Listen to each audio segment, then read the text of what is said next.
Okay, I got a pretty big update here, so we're going to go through things. I picked up this PSX AR to fix once and for all the two problems in my reversing loops that I think I'm having. I did a lot of research, and this is actually what was recommended online, and somebody has recommended in the videos that I had issues with. So what I'm having the problem with is this is a gigantic reversing loop, and this one is small. This one works fine, but you have to adjust on the Digitrax AR1. You have to adjust this little potentiometer depending on what locomotive you run it with. So, I mean, you're running in Broadway, it needs to be set to a certain amount. If you're running Cato, it needs to be set to a certain amount. You're running Atlas, and on and on and on. And somebody online and has mentioned, forget your name right now, but I'll put it in the comments when I find it. Basically, he recommended that you use the PSX AR because it has a voltage sense for steam locomotives that give different voltage. And I know this is true because different locomotives have different built-in capacitors. This is a Bachmann. It came with sound from the factory, 460, comes in a train set, and it shorts out and starts over as soon as a little bit of dirty track, meaning that the capacitor that's in this 460 is basically smaller than the capacitor that's in, say, Broadway, 462 or 282, especially the Paragon 4. So the more capacitance you have, the dirtier track you can have. What I can tell you is I don't even clean track when I'm using these locomotives, the Broadway ones. Whereas if we turn this on, I will show you, this is a Bachmann. I love this locomotive, but I hate its capacitance. Let's dial it up here. Oh, there we go. Okay.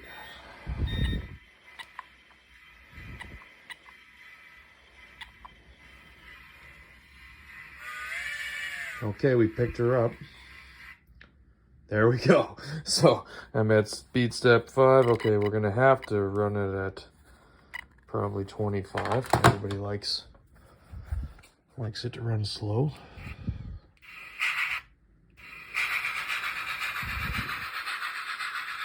So it'll go pretty good. But like I say, oh, there we go again.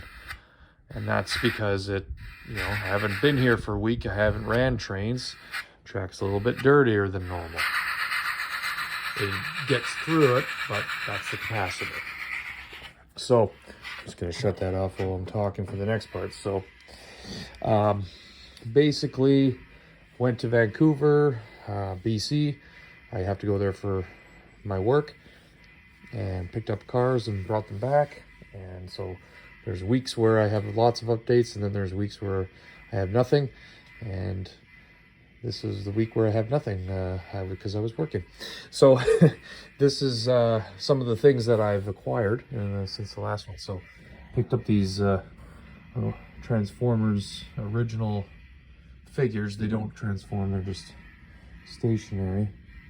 And basically, this was the Transformers I played when I was a kid, so I was just kind of messing around. I got a bunch of different animals, little micro animals, and they're basically close enough to N scale or gigantic for N scale, which either one works perfect, as you can see. This is another one here, woolly mammoth. So I have the Concord nuclear plant, which is going to go on the layout, and this is a glow-in-the-dark poodle, which is perfect. A gigantic glow-in-the-dark poodle is what every layout needs. I could put this on a flat car if I wanted, just to give you an idea. Basically, the trick to having better loads, I think, is knowing when you're in the store what's going to fit on a flat car. Glow-in-the-dark poodle is the way to go, absolutely. This is what I call a giant rubber chicken for N scale. but really it's a mini rubber chicken. So I'm gonna build some palletizing. Palletize this load. Basically, you get chain like for a necklace, and you can chain this giant rubber chicken down that somebody ordered. I've got some trucks, of course. I mean, everybody's seen a truck on a flat car, but these are some of my trucks. Same manufacturer on the same flat car, so that's an International. This is a white. I think these are Kenworths. They would be coming from the same location. It makes sense to me. Kind of fits in here just by total fluke. This is going to be an off-road park. Up here is my stadium, my monster truck stadium. But basically down here, I've got, you know, guys just doing some freewheeling. This is a McDonald's sign that was 3D printed. It's two-sided. I have to glue it together. And I still haven't taken off the supports, but this is the McDonald's I 3D printed. This is the Sears I have some stuff printing for right now. I've got Bigfoot here in the drive-through. What else do we got? I don't know, you've probably seen the parking lot. We got this guy here. This guy was actually racing him. This is going to be maybe a drag strip. Of course, the Beetle is going to smoke the 57 Chev. No brainer. I've got a smart car here. If you didn't know, that's going to get crushed by one badass looking monster truck. I'm addicted to these miniature monster trucks. I don't care. It doesn't matter. I picked up this school bus looking one on this trip, and I picked up this Bigfoot, which is awesome. My daughter, my 3-year-old daughter, Laura, she likes baby sharks, so I took this off of one of the monster trucks. It's the Hot Wheels one. You unscrew it and then paint this yellow, and I get a baby shark monster truck. It's a glider that I have to put together. So these are some more of the animals that I picked up. I mean, you could do Noah's Ark. You could have a zoo. I'm gonna have a circus train. That's what I need them for. You know, are they too big for N scale? Well, I mean, how big are the tigers in Tiger King? You know, like, it's what a stupid question. Elephants, you know, they come in all sizes.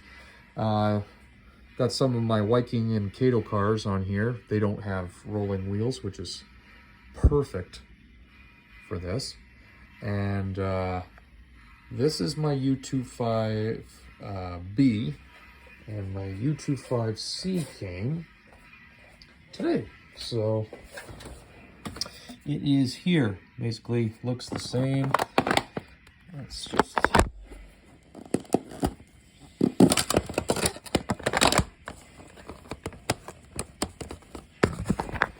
Okay, sorry about that.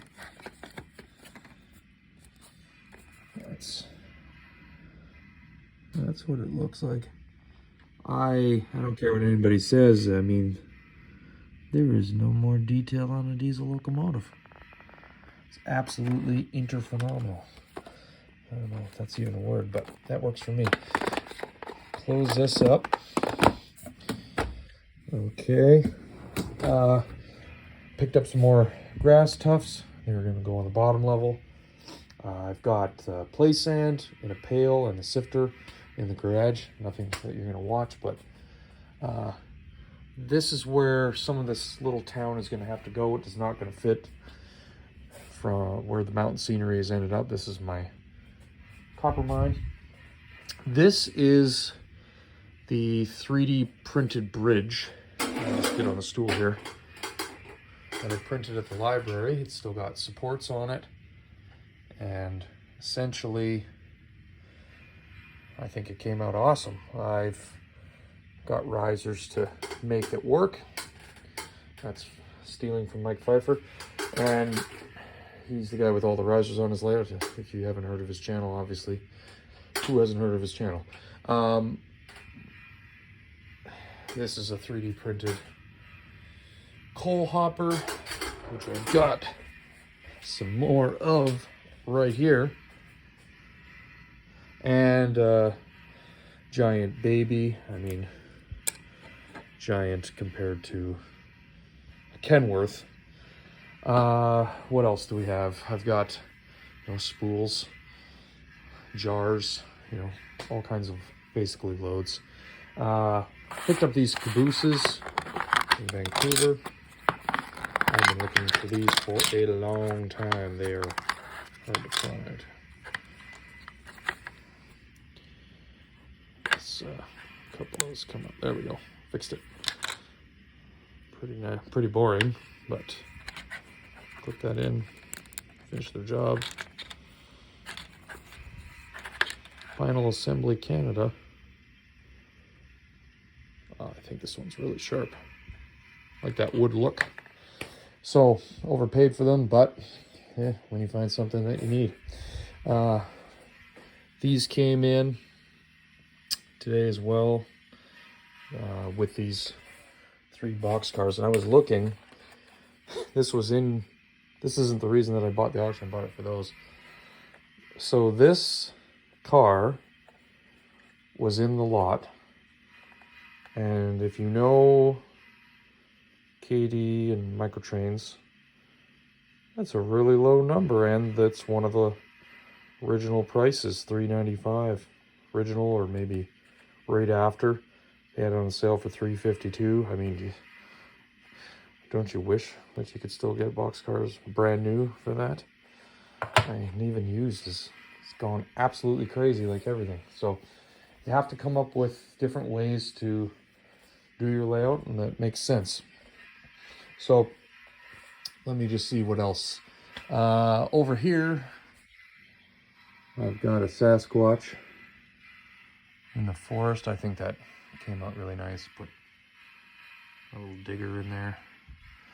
I had picked up these little painted tractors at a hobby shop in Calgary, Trains and Such, when I was going by, not this trip, the last one. And then I had this tractor for a long time. It's a Viking, and I bought it in Germany, so at least 4 years ago, probably more like 9 years ago. But anyway, it's here, and get to actually put it out. I've got this dumbass in front of the traffic here. He's causing a ruckus. I think that's awesome. I got a polar bear fight, you know, why not? Because there's snow here.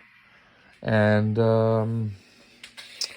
I think, well, I'm toying with putting this station here. Obviously, it would build the foam out. It's not going to be a station on the side of the mountain like that. The mountain's going to have to be a little wider, but figure something out.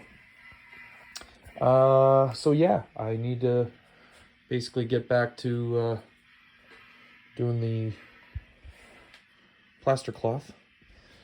Put the plaster cloth on some more tomorrow, now that I'm here.